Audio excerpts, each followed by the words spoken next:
नमस्कार. प्रेमाची गोष्ट या मालिकेच्या आजच्या भागामध्ये मी तुम्हा सर्वांचे मनपूर्वक स्वागत करते.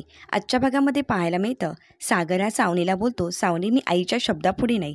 तरी सावनी सागरला बोलू लागते, सागर प्लीज असं करू नकोस, यासाठी मी पहाटे 4 वाजता पण ऑफिसला गेली होती, प्लीज मला सही दे. तरी सागर बोलतो, नाही मी असं नाही करू शकत. तरी सावनी बोलते, जोपर्यंत तू सही करत नाही तोपर्यंत मी कुठेही जाणार नाही, काही करावं लागलं तरी चालेल. तरी सागर मम्मीला बोलतो, मम्मी पाहिलंस का, ती काहीही करायला तयार आहे. त्यामुळे माझं तर काम काही करायचंच नाही, पण तुला काय करून घ्यायचं असेल तर घे. त्यावेळी इंद्राताई बोलू लागतात, मग त्यासाठी एक मार्ग आहे, तुला टोल भरावा लागेल. त्यावेळी सावनी बोलते, किती पैसे हवे सांगा ना, मी लगेच ट्रान्सफर करते. त्यावेळी इंद्राताई बोलतात, पैशाचा मज कोणाला दाखवतेस ग, तुझ्या ह्या पैशाची मला काही गरज नाही. तुम्ही इंद्राताईंना सावनी विचारू लागते, मग काय हवंय तुम्हाला सांगा तरी. तुम्ही इंद्राताई या सावनीला बोलू लागतात, सावनी एक काम करावं लागेल, गेले 2 दिवस माझ्या घरातली मोलकरीण आली नाही आहे, त्यामुळे माझ्या घरातली धुणी भांडी सगळी तसंच पडू नये, कचरा लादी पुसणे सगळं तसं आहे, आणि तू येणार म्हणजे माझं घर तर अशुद्ध होणार. मग तू माझ्या घरची लादीच पुसून दे, म्हणजे कसं होईल, ती लादी शुद्ध होईल. तरी सावनीही सागरला बोलू लागते, सागर या काय बोलतायत बघ ना. तरी सागर बोलतो, जसा मी ऑफिसमधला बॉस आहे तशी आमच्या घरची बॉस आईच आहे, आणि त्यामुळे आमच्या बॉसचं आम्हाला ऐकावंच लागतं. बोल, तुला जर मंजूर असेल तर कर. त्यावेळी सावनी बोलू लागते, गेलात तुम्ही दोघंही खड्ड्यात, मी असलं काहीही करणार नाही. तर दुसरीकडे पाहायला मिळतं, लकी हा खूप घाबरून गेलेला असतो. तितक्यातच मुक्ता येते आणि विचारते, लकी काय झालं, हेच शोधतोयस ना. त्यावेळी लकी घाबरत बोलतो, नाही नाही, हे मी काही शोधत नाही, माझं मी दुसरं शोधत आहे, आणि हे माझं नाही आहे. त्यावेळी मुक्ता बोलू लागते, अरे पण यावर तर तुझंच नाव लिहिलं आहे. त्यावेळी लकी घाबरतो. त्यावेळी मुक्ता बोलू लागते, यावर तर लक्ष्मण इंद्रा जयवंत कोळी असंच लिहिलं आहे, आणि मार्कशीट तर तुझी असू शकत नाही असं मला तरी वाटते, कारण यातील मुलगा फेल झाला आहे, आणि तुला तर 75% मिळाले. मग यासाठीच तर तू सागर दादूसकडून खूप सारे लाड करून घेतली होतीस, आपण घरामध्ये पार्टी केली, तू वाटेल तेवढे पैसे उधळलेस. एवढंच नाही तर तू फॉरेन ट्रिपही केली होतीस, हो ना. त्यावेळी लकी घाबरत बोलतो, नाही वहिनी, पण हे माझं नाही आहे. लकीला काय बोलावं हे सुचत नसतं. ती मुक्ता बोलते, हो मी तेच बोलते, हे तुझं नाही आहे, कारण तू नपास होऊच शकत नाही, कारण तू तर 75% मिळवलेस. लकी मात्र काहीच बोलत नाही, तो मुक्ताजवळ पाहत असतो. तर दुसरीकडे पाहायला मिळतं, सावनी ही लादी पुसण्यासाठी तयार झालेली असते. त्यावेळी इंद्राताई आणि सागर तिच्याजवळ पाहत असतात. त्यावेळी सावनी बोलू लागते, आता मी काय करू. त्यावेळी इंद्राताई बोलतात, अगं एवढं पाणी टाकून ठेवलंयस, तूच पडशील त्यावरून, त्यापेक्षा नीट लादी पुस. त्यावेळी सावनी ही नाईलाजाने लादी पायानेच पुसू लागते. त्यावेळी इंद्राताई बोलतात, लादी कोणी पायाने पुसली होती का, जरा हाताने पुस ना. त्यावेळी सावनी खाली न वागताच वरच्यावरच लादी पुसू लागते. त्यावेळी इंद्राताई बोलतात, अगं एक कोडगे, जरा वाकून काम कर ना, किती वेळा सांगावं लागेल. तितक्यातच तिच्या साडीला घाण लागते, म्हणून ती बोलू लागते, अरे बापरे, माझी साडी खराब झाली. त्यावेळी इंद्राताई बोलतात, कामं करताना साडी तर खराब होणारच आहे ना. त्यावेळी सावनी बोलू लागते, तुम्हाला माहीत नाही आहे, पूजा खन्नाची साडी आहे ही. त्यावेळी इंद्राताई बोलतात, अगं पूजेची साडी आहे, मग पूजेला नेसायची ना, आणि आता का नेसली आहेस. त्यावेळी सावनी बोलू लागते, अहो पूजा खन्ना डिझायनर आहे माझी, आणि कितीची आहे माहिती आहे का, 1,00,000ची साडी आहे. त्यावेळी इंद्राताई बोलू लागतात, अरे सागर, ही वर्षभरच्या मार्केटला तर 800 रुपयाला मिळते. त्यावेळी सावनी ही काहीच उत्तर न देता लादी पुसत असते. त्यावेळी इंद्राताई तिच्या पायाजवळची लादी पुसायला सांगतात, आणि तिच्या पायावर हात देतात. त्यावेळी सावनीला त्या ढकलून देत बोलतात, अगं का मध्ये मध्ये येतेस, पुस ना नीट लादी. सावनीचा पर्याय काहीच नसतो, ती नाईलाजाने लादी पुसतच असते. तर इंद्राताई चहा आणण्यासाठी गेलेले असतात. तर सागर डॉक्युमेंट चेक करत असतो. तितक्यातच सावनी त्याच्या बाजूला येऊन बोलू लागते, इथे खाली सही. त्यावेळी सागर बोलतो, नाही नाही, तू तिकडे खाली कापड आहे ते बघ ना, आणि असं बोलून तिला तिथून घालवून देतो. तर सावनी सागरजवळ रागाने बघते आणि निघून जाते. तर दुसरीकडे सावनी ही लादी पुसत असते, आणि तितक्यातच इंद्राताई चहा घेऊन येतात, आणि मुद्दामहून इंद्राताई थोडा चहा त्यातला लादीवर सांडतात, आणि बोलू लागतात, अरे बापरे, हातातला चहा बघ ना सागर सांडला, आता थोडा चहा शिल्लक आहे, पिशील ना तू. त्यावेळी सागर बोलतो, हो चालेल मम्मी. त्यावेळी सागर तो चहा पियत असतो. त्यावेळी इंद्राताई बोलतात, अगं आता ही पण लादी पुसून घे बघ ना, नाहीतर चहाचा डाग पडलेला खराब दिसेल ना. त्यावेळी इंद्राताई सावनीला बोलू लागतात, आता सावनी एक लक्षात ठेव, तुझं थोबाड कसं एकदम चकचकीत शांत प्रेमाने पुसतेस, तशीच ही लादीसुद्धा प्रेमाने पुसायची आहे. त्यावेळी सावनी ही इंद्राताईंजवळ रागाने पाहू लागते आणि लादी पुसत असते. तर इंद्राताईंना सागर बोलू लागतो, मम्मी तुला आठवते का, एक दिवस आपल्या घरी पाहुणे यायचे होते, आणि सावनीने आजारी असल्याचं नाटक केलं होतं, आणि तू मात्र सर्व आजारी असूनसुद्धा कामं केली होतीस, आणि तीच सावनी आज आपल्या घरची लादी पुसती आहे. त्यावेळी सावनी मनाशीच बोलू लागते, मला कामवाली बाई करून ठेवलंस का, नाही जर या सगळ्याचा हिशोब चुकता केला तर सावनी नाव नाही लावणार आणि सोडणार नाही तुला. तर दुसरीकडे पाहायला मिळतं लकी ह्या मुक्ताला बोलत असतो, "वहिनी प्लीज माझं ऐकून घे." त्यावेळी मुक्ता बोलू लागते, "एक शब्दही बोलू नकोस हां आता लकी. अरे तुझ्यावर सगळ्यांचं प्रेम होतं आणि सगळ्यांनी प्रेमाने तुझ्यावर विश्वासही ठेवला होता. पण तू काय केलंस? अरे तुझी आई, दादूस एवढ्या विश्वासाने तुझं सगळं काही करत होते. मात्र मला संशय होताच. त्यावेळी मी तुला विचारलंही होतं, हे सगळं अचीव कसं काय केलंस? मात्र त्यावेळी तू माझ्यावर चिडलास. पण अरे ती तरी तुझीच माणसं होती ना? अरे पैसे घेणं हे चुकीचं नाहीच आहे. पण तू तुझ्या दादूकडून हवे तेवढे पैसे उकळलेस. याला फ्रॉड म्हणतात लकी, फ्रॉड." त्यावेळी तो बोलतो, "सॉरी वहिनी." त्यावेळी ती बोलते, "नाही, मला सॉरी नाही बोलायचं. पुढच्या 24 तासात तू घरच्यांना सगळं सांगायचं आहे. नाहीतर मी तुझ्या घरच्यांनाही सगळं सांगेन." हे ऐकून लकी मात्र खूप घाबरून गेलेला असतो. त्यावेळी दुसरीकडे पाहायला मिळतं सावनीला इंद्राताई बोलत असतात, "जा आता माझ्या सईच्या रूममधली लादी पुस." त्यावेळी सागर बोलतो, "नाही मम्मी, ती आमच्या सईची रूम आहे. त्यामुळे माझ्या सईच्या रूममध्ये कोणीही गेलेलं मला आवडणार नाही." त्यावेळी इंद्राताई बोलतात, "सागर अगदी बरोबर बोलतोय. आमच्या सईच्या रूममध्ये दुसऱ्या कोणाची पावलं उमटायला नको. त्यापेक्षा तिथली लादी नाही पुसलीच तरी चालेल." त्यावेळी इंद्राताई बोलू लागतात, "आमची जी कामवाली आहे ना, ती खूप कष्टाने कामं करते आणि म्हणूनच तिचा मला अभिमान वाटतो. पण तू त्या 7 फुटी बैलाच्या जीवावर जगतेस." सावनी बोलते, "बस करा तुमचं." आणि ती सागरजवळ येत बोलू लागते, "सागर, मी तुझी सगळी कामं केली आहेत घरची. प्लीज आता तरी मला सही दे." त्यावेळी सागर बोलतो, "आता तर माझ्या हाताची पट्टी काढायची वेळ झाली आहे. त्यामुळे मला नाही जमणार. आणि तसं पण तू पेपर दिलेस म्हणजे वाचायलाच हवे. कारण तू दिलेले पेपर खरे असतील की नाही यावर माझा विश्वासही नाही." त्यावेळी सागरा सावनीला बोलू लागतो, "खरं तर असं वागायला नको होतं मी. कारण तू काही झालं तरी माझ्या मुलांची आई आहेस.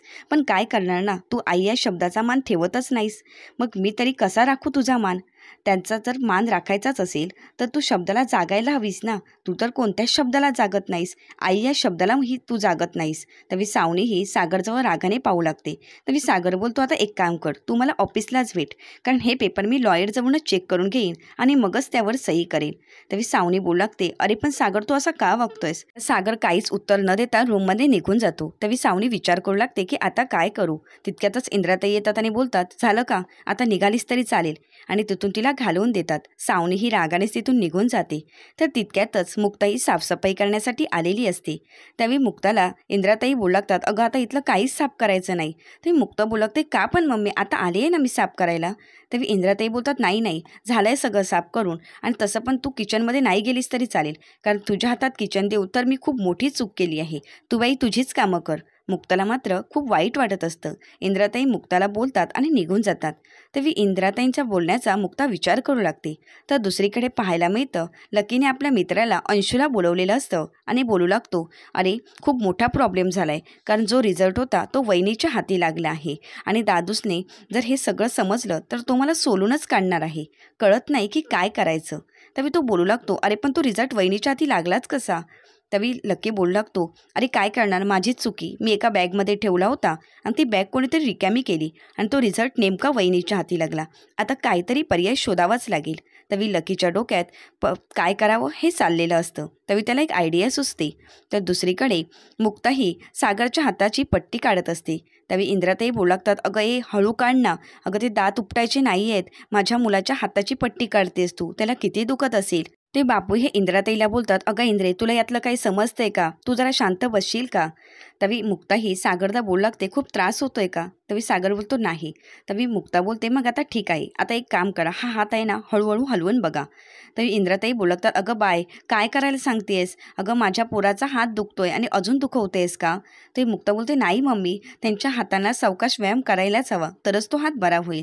त्यावेळी बापू बोलू लागतात, "बघितलंस का? सून जर डॉक्टर असेल ना तर कुठे जायची गरजच पडत नाही." त्यावेळी इंद्राताई बोलतात, "हो, डॉक्टर आहे तुमची सून, पण दातांची आहे. आणि एक लक्षात ठेवा, ती जरी डॉक्टर असली तरी सागराची बायको आहे. मग डॉक्टरसारखी सल्ले देते ना, तशी बायकोसारखी काळजीही घ्यायला हवी." त्यावेळी इंद्राताईंना बापू बोलू लागतात, "अगं ती तर मनापासून खूप काळजी घेते, पण तुला दिसत नाही त्याचं काय ना?" त्यावेळी मुक्ता बोलू लागते, "आता मी येते, कारण तुमची औषधं संपली आहेत, ती मेडिकलमधून घेऊन येते." त्यावेळी मुक्ता ही औषधं आणण्यासाठी जात असते व सागरला बोलते, "हाताची काळजी घ्या, जास्त हात हलवू नका, सावकाशपणे हाताचा व्यायाम करायला हवा." इंद्राताई मात्र मुक्ताजवळ रागाने बघत असतात. तर मुक्ता ही औषधं आणण्यासाठी मेडिकलमध्ये निघून गेलेली असते. तर दुसरीकडे रागारागाने सावनी घरी येते.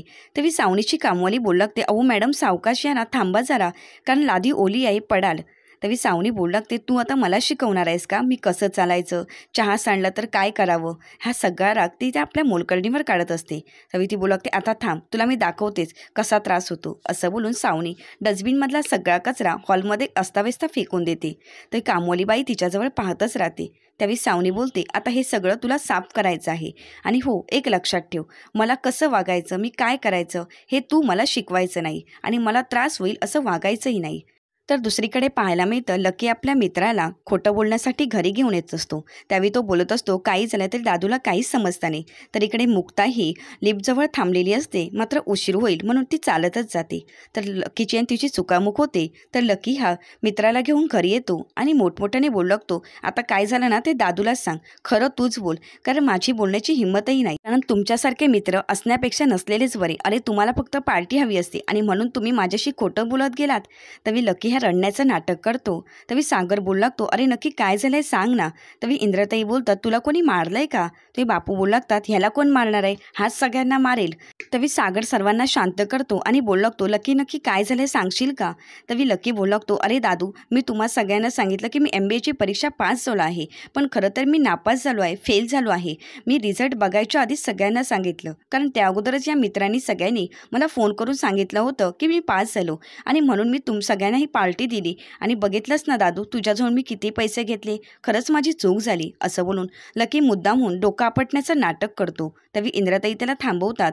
तरी सागरला तो बोलू लागतो, अरे दादू माझ्यामुळे तुझं नाक कापलं गेलंय, नाही आता मला जगायचंच नाही. असं बोलून लकी हा मुद्दामहून झोपेच्या गोळ्या घेण्याचं नाटक करतो.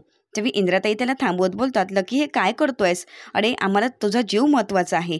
ती परीक्षा वगैरे नपास झाला तरी चालेल, आम्हाला काही फरक पडत नाही, आम्हाला फक्त तू महत्त्वाचा आहेस. त्यावेळी सागरही लकीच त्याला सावरत असतो. तर इंद्राताई त्या मुलाला मारायला जातात. तरी बापू बोलतात, अगं त्या मुलाला काय मारतेस, त्याच्या जीवात काही आहे काय बघ ना, उगाच त्याला नको मारूस. तरी लकी नाटक करत बोलतो, दादू मला माफ कर रे, माझ्यातून खरंच मोठी चूक झाली. तेव्हा सागर त्याला जवळ घेतो. तर लकी हा खुणावूनच आपल्या मित्राला तिथून जायला सांगत असतो. तर खाली मुक्ताला अंशूची आई मिळते. त्यावेळी ती बोलू लागते की इथे लकी कुठे राहतो माहिती आहे का तुम्हाला, कारण तो लकी खरोखरच आज तर मी त्याला सोडणारच नाही, त्याने माझ्या मुलाची तर वाट लावली आहे. माझा मुलगा सरळ साधा आणि शांत स्वभावाचा आहे, पण लकी त्याच्याजवळ नको नको ती कामं करून घेतो, त्याला हवं तसं खोटं बोलायला सांगतो आणि आज तर चक्क त्याने आपल्या घरी बोलवलं आहे त्याला. हे सगळं ऐकून मुक्ताला धक्काच बसतो. त्यावेळी लकीला मी सोडणार नाही असे अंशूची आई बोलत असते. तरी त्या मुक्ताला बोलू लागतात, लकी कुठे राहतो प्लीज मला सांग. तरी मुक्ताही त्या अंशूच्या आईला घरी घेऊन येते. तर लकी मात्र इथे नाटकच करत असतो. तितक्यातच मुक्ता येते आणि बोलते, काय चाललंय लकी, काय प्रॉब्लेम आहे तुझा. तरी मुक्ताही रागानेच लकीला बोलू लागते, अजून किती खोटं वागणार आहेस, आता तरी खरं बोल लकी. त्यावेळी इंद्राताई बोलू लागतात, आता माझ्या पोराला जर काय बोलशील ना तर याद राख, सागर हिला सांगून ठेव. त्यावेळी सागर हा मुक्ताला बोलू लागतो, मुक्ता प्लीज जरा शांत व्हा, कारण आताची परिस्थिती खूप बिकट आहे. त्यावेळी मुक्ता बोलू लागते, परिस्थिती बिकट आहे, अहो सागर हा खोटं बोलतोय, तुम्हाला नाही माहिती आहे. त्यावेळी लकी हा मुक्ताजवळ पाहतच बसतो. त्यावेळी मुक्ताही लकीला बोलू लागते, लकी एक लक्षात ठेव, आता तर परिणाम वाईटच होणार आहेत, पण प्लीज आता तरी खरं बोल. त्यावेळी इंद्राताई बोलू लागतात, तू काय माझ्या मुलाला धमकी देतेस का, त्याच्या जीवावर उठली आहेस का. तर बापू हे इंद्राताईंना शांत करत बोलू लागतात, सोनबाई काय घडले ते तुम्हाला माहीत असेल तर प्लीज तुम्ही सांगा. तरी मुक्ताही पुन्हा एकदा लकीला विचारते, लकी तू सांगणार आहेस का मी सांगू. मात्र लकी काहीच बोलत नाही. तरी मुक्ता बोलते, आज मला रूममध्ये लकीचं मार्कशीट सापडलं. हे ऐकून सगळ्यांनाच धक्का बसतो. तर लकी मात्र खूप घाबरून गेलेला असतो. तर पुढील भागात पाहायला मिळतं, सागर हा लकीच्या कानाखाली मारतो आणि बोलू लागतो, आजपासून तुझा पॉकेट मनी बंद आणि माझ्या ऑफिसमध्ये येऊन पिऊनची नोकरी करायची आहे. हे ऐकून लकीला धक्काच बसतो. तर इंद्राताईंना खूप वाईट वाटत असतं. त्यावेळी ते मुक्ताला बोलू लागतात, झालं का तुझं समाधान. अगं आई म्हणून किती त्रास होतोय ना हे तुला नाही कळणार, कारण तू जर मुलांना जन्माला घातलं असतंस ना तर तुला आईच्या वेदना काय असतात हे समजलं असतं, पण नाही, तू तर मुलांना जन्माला घातलंच नाही. हे ऐकून मुक्ताला खूप वाईट वाटतं, तर सागरलाही खूप वाईट वाटत असतं. अशाच मालिकेचे नवनवीन अपडेट पाहण्यासाठी चॅनलला नक्की सबस्क्राईब करा आणि हो, व्हिडिओला लाईक करायला विसरू नका. व्हिडिओ पाहिल्याबद्दल मनपूर्वक धन्यवाद.